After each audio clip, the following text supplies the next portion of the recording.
So you guys met Myla in the last video where we went and picked her up. Both Danes have just gotten up from a 24-hour sleep. I kid you not, they were knocked out. I think the road trip and the baths and everything was just a little too much for them. So they've been sleeping and they're finally up and perky and playing and having a good day. But I wanted to tell you a little bit more about Myla's story. Myla is a Great Dane, of course, and she's rather small for a Dane. She's the smallest one I've ever seen. And while she's a little underweight right now, she's still only 88.5 pounds. She's quite short. Anyway, the story that I've been told is she was found wandering the streets of Virginia.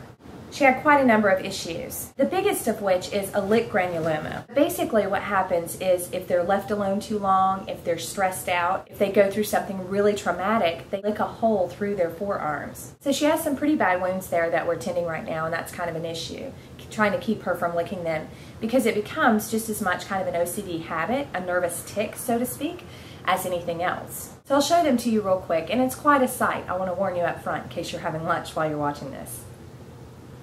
Hey, sweetie. As you can see, she has stains under her eyes where her eyes have been running.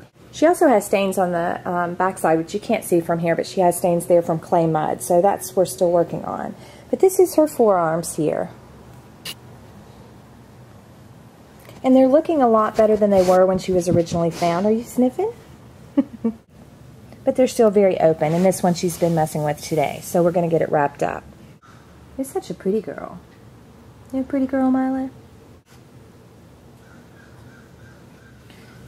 She's also had several places removed recently. She had quite a few surgeries. There's one, as you can see, which is still healing up. And these were cyst-type things or polyps. I'm not sure exactly what they're called, but she had quite a few of them. Myla was also bred, so she was recently spayed and, of course, bedded, and she had all of these places removed. Everything is healing up really nicely. She does still have quite a bit of swelling. Here's an example. This is on her hindquarters here. And this place right here was a recent removal, and that's just swelling there. So she has quite a few places like that on her, 4 or 5, I think. So she still has a little way to go. The vet said it would take several weeks for all of the swelling to go down and for her to start looking a little bit more normal again. One of the other things you'll notice here is that one of her nipples hangs down really badly. And this one here was removed. That's still very swollen, as you can see, but it hung down twice as long. So she still has a lot of places like this all over her that are really swollen and just need a little time to go down.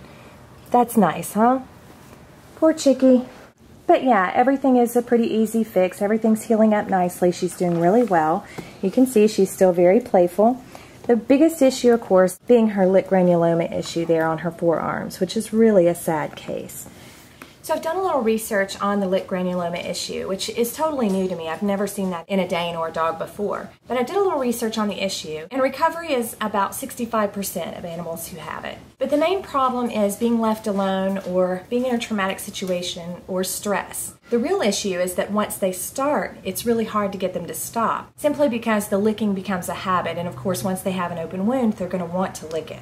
So what we're doing with Myla right now is we're keeping the wraps off for a couple of days to let them kind of dry out and heal a little bit, get some air and sunshine, and then putting the wraps back on for a couple of days at a time. And that seems to be working. But the biggest fixes from what I've read are walk them more, have more home interaction, keep them happier, reduce their stress, and of course remove them from traumatic situations, all of which we're working on here.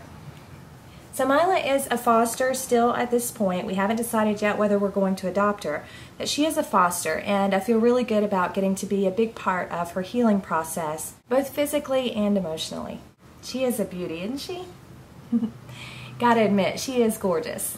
So she has a little way to go yet, and that's really all I know about her story, is that she was found wandering the streets. And as affectionate and friendly as she is, that's really hard to imagine that she couldn't have wandered into a home and just been taken in right away. Except that perhaps she was in such bad shape with the open wounds and the growths all over that it might have been a little bit more than most people would want to take in off the street.